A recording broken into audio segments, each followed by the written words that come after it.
Center General Store at the new hotspot on 63. Let's go inside and learn more about this general store with Steve, the owner.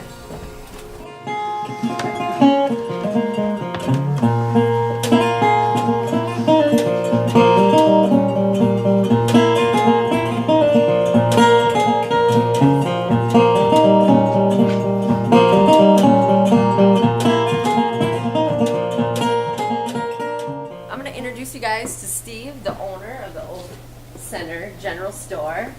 He is also, how I know him, is from the Farmers Market in Rochester, where you've been selling for over how many years? Gosh, I lose track, but it's over 20 years. So you've become known as the cookie and coffee man, but of course you originated as the main first organic farmer.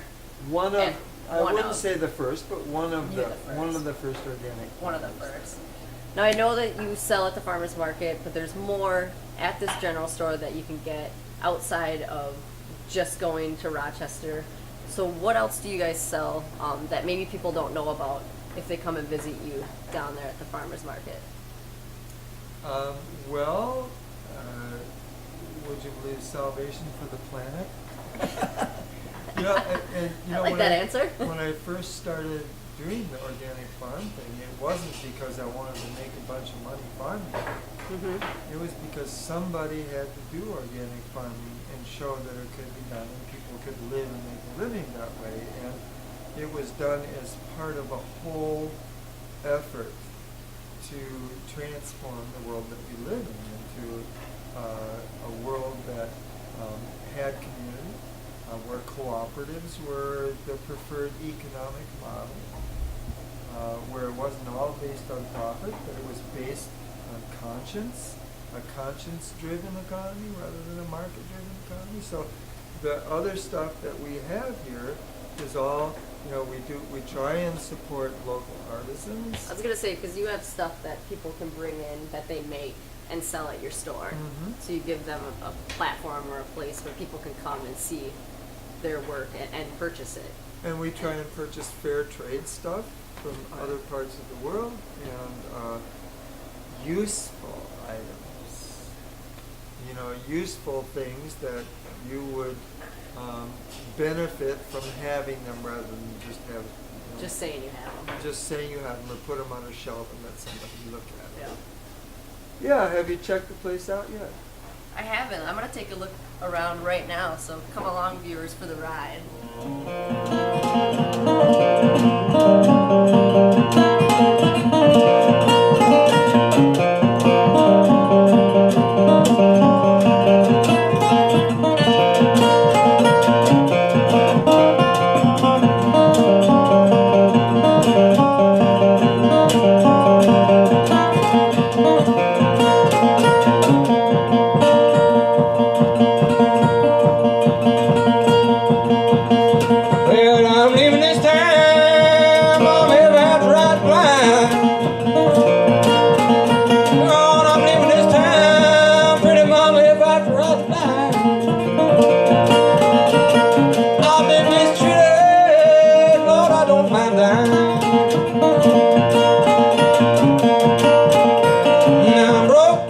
Mom, and I'm ragged and dirty too. I'm broken, hungry, Mom, and I'm ragged and dirty too. One of the beautiful elements about this store is that they give an opportunity to people who believe in what's happening here to become volunteers, and one of them is here right now, Kathy. Hello. Thank you. And what is one of the things that you, I know, it's a beautiful mess that's going to turn into a delicious masterpiece, I imagine. And you volunteer a lot with the food, and if you could just maybe tell us a little more about. I do, yeah. There's no shortage of things to do here, and Oak Center welcomes people who want to kind of plug in and participate. We are cooking up some food for the potluck upstairs for the show tonight. I've got, it's also another way to use up some of the produce in the store and make use of things that maybe, we've got apples from cold storage that were picked this summer. People can come and pick apples. This is a goose that was raised on the farm that we're going to roast tonight for the concert. And you can get that at the farmer's market at the Civic Center in Rochester too. Exactly. He's got fresh eggs here from the farm. These are some morels and shiitakes we picked in the spring, and again, there were so many of them, we dehydrated them, and it's fun to pull them out and use them tonight. So I'm going to do a mushroom gravy over mashed potatoes. The potatoes are from his kids' farm down in Zumbro Falls. Okay. Let's see, what else do we have going here? And I know people can volunteer to dish up popcorn or. Exactly. The concerts, we need people to take tickets, people to sell concessions, cook. Sometimes we just need people to sweep the floors. There's opportunities if you wanted to learn how to plant seedlings. I think Stephen would even appreciate help selling stuff at the farmer's market. Absolutely. It's just, it's sort of a non-stop. There's no shortage. There's no shortage. And there's no wrong time of the year to volunteer. Exactly, yeah. So, no, it's a fun place, and I've learned a lot, and actually just gotten to make a lot of good friends here, and it's sort of my happy place. I love it. It's a happy place. As Boo would say, a happy It is. moment. Thank you guys for showing it off.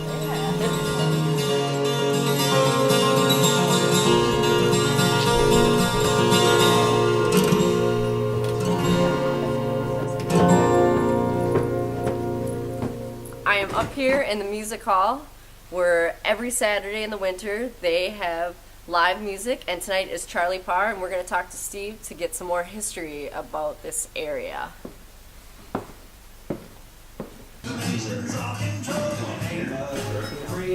When I first found this place, it had been abandoned for 5 years.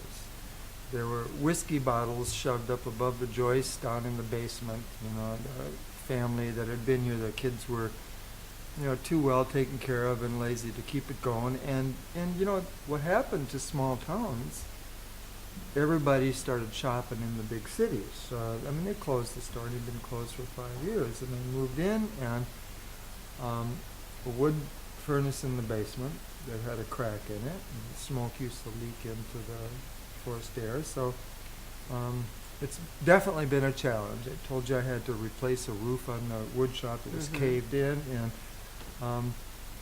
when I left med school, I'm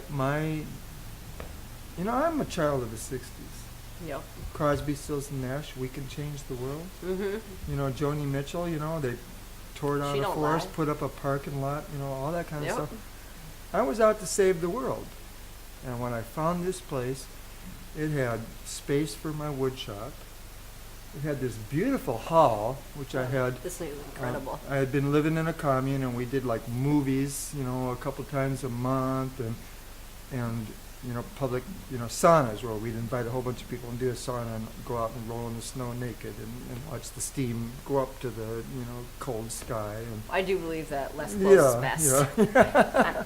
I'm with that. Well, yeah, you don't take a sauna with a swimsuit on. So when I moved here, this place was just pretty much a ghost town. It was empty, and I started just piece by piece trying to fix it up, and people kept saying, well, why don't you put apartments in this hall? And to me, this was a relic that had usefulness, a tool for the community, to build community, to maintain those connections outside of the commercial connections. We're living in a commercial capitalist world This is true. where everything is based on monetary relationships Mhm. and who can get the most out of somebody else. And that was totally in the wrong direction for saving the planet, for building community and everything else. And So this this- is your opportunity. this started out, the music that we're doing started out, it's called Folk Forum. Folk forum. Okay. It started out doing workshops, holistic medicine, Oh wow. heal yourself naturally. I wanted to heal the planet, Mhm. like there were a whole bunch of us that went back to the land to try and save the planet. And, there were a bunch that went back to the land and got jobs at Merrill Lynch, or John Hancock, It's like, okay, they weren't really connected to the whole reason that the 60s happened, But the first programs we did were holistic medicine, build your own solar collector, rebuild a used wind machine, batiking, beadwork, tie-dyeing, Yep. beadwork, home canning, organic gardening. We used to do organic gardening, organic farming So even weekends. So before this became really a music hall, it was more of a workshop area. It And then was it was more of a community forum. That's what Okay. we called it, Yep. folk forum, after the folk schools Mhm. in Kentucky or Tennessee. Yeah. Then what brought the music? Well, what brought the music was a friend of ours, David, who was going to school up in Red Wing when they used to have an energy school up there, and was doing energy audits on people's houses and whatever. Befriended us, and he came and said, "Let's do a square dance." And we did a square dance, and all these hippies wearing long dresses and bib overalls and carrying babies and whatever showed up. This is back in the mid-'70s, late '70s. And the place was full. And we had That great square dances. It's fantastic. And the first music we ever did was actually, I went to homeopathic school after medical school out in Pennsylvania to learn homeopathic medicine. And the guy that was teaching the courses was the president of the American Society of American Institute of Homeopathy. Came out here, did a homeopathic workshop on Friday night, and it turns out he was known as the whiz kid of New York on the banjo. He used to play with Bill Monroe and all these other guys doing old-time bluegrass music. Mhm. He brought his pedal steel and banjo and did a show on Saturday night. So it you know. just kind of went from there. Right, so it was great, Yeah. and we had a bunch of people come for the music. So we thought, let's actually, going back one step further, we were, we're going day to day to pay the bills. Mhm. And the phone company and the power company both at the same time are saying, you're 2 months behind, we're going to disconnect you if you don't pay up. And another friend of ours had a band called Wild Oats that did like Allman Brothers stuff. Okay, yeah. And Love Allman Brothers. a lot of other great music. In fact, there are some other musicians who are still playing music who played with that band originally. They said, let's do a Kind of a benefit? a party. A party. All right. We don't have any gigs. We're out of money. You're out of money. Let's do this dance. We'll split the gate. We supply the music and the beer. You supply the place. So we nailed plywood up in front of all the shelves downstairs and tried to put away everything that could be broken. And did this thing, and they got kegs of beer. And this is in the 70s? Yes, they did. They got kegs of beer, and it was a great concert. And when people started coming in, all these bikers and leather jackets kind of poured in as part of the group. Yeah. And one guy pounds on the wall and says, "I love this place. There's nothing you can break." But It's breakproof for all the bikers out there. but Love at it. 2:00 in the morning, we were. This was our bedroom because I didn't have The house living yet. space Mhm. built yet. So the mattresses went in the closet when there was something going Yeah. on and came out at night. There was 2 inches of beer on the floor in the middle of the beer, and somebody standing up on the stage saying, "We're out of beer. Let's take up a collection and get some more beer." And I got up on the stage and said, "No, that is it. We live here. We got to clean this up and go to bed." But we paid the electric bill and the phone bill, and the band got some money, and they kept going. And as they left, So the rest is history. we said, This is a music hall. music is like really a good way to like connect with people, and To sustain the folk gym. music. Yeah. Folk music. No more kegs. No more kegs. No. Let's bring it down a Yeah, notch. no more bands named Wild Oats. A little more family friendly, perhaps. Folk music. So we ran down Greg Brown and Bill Staines. We went to some shows that they were doing, and Greg Brown was just starting out, and Bill Staines was in his younger days, was starting out, and had some great albums that really touched the Back to the Land community. So we talked to them, and they said, sure, yeah, we'll do some shows. The first 2 shows that we did were Bill Staines and Greg Brown.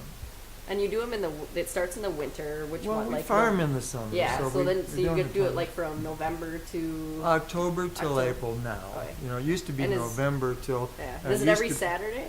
It is Right. now. It is now, It's and every occasionally Saturday. a Friday.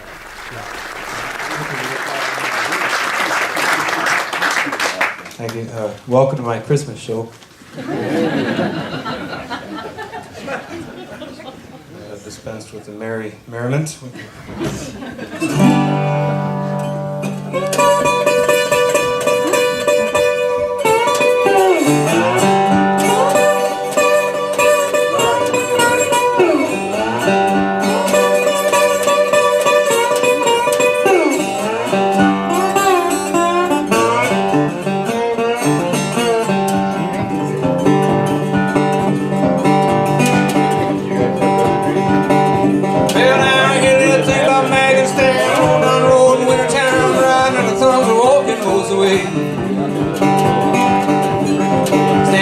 Trains back to free, now they get that traveling down another way, they just want to make it down south to West Wall. True friends are hard to find. True friends are hard to find. You only got to be one, and I always be around.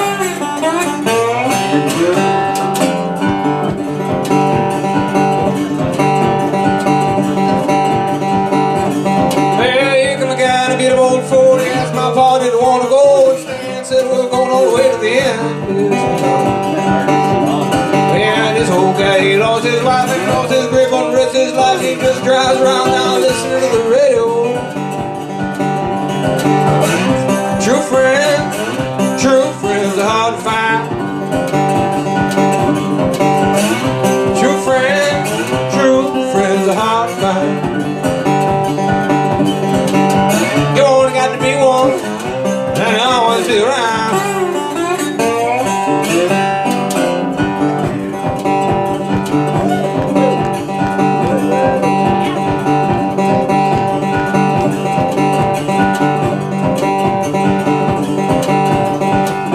It's 4 days on the road, down the road, the old ride. 3 nights sleeping down on the side. He roads down fruit and coffee and refried beef. Yeah, when you get to the Gulf, they lay on the beach and smoke some to get used to the heat and talk about how cold it is up in High Falls. And true friends are hard to find. I did.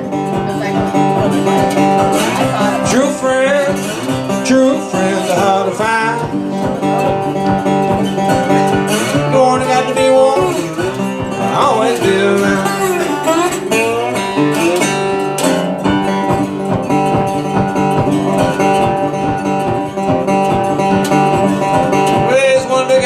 And well, cause the whole country, maybe it ain't true that you have to be alone. Maybe they just drive around picking bolts up, you and your friend, and you're down and you're looking. Maybe there's a car out there big enough for us all. But our true friends are hard to find.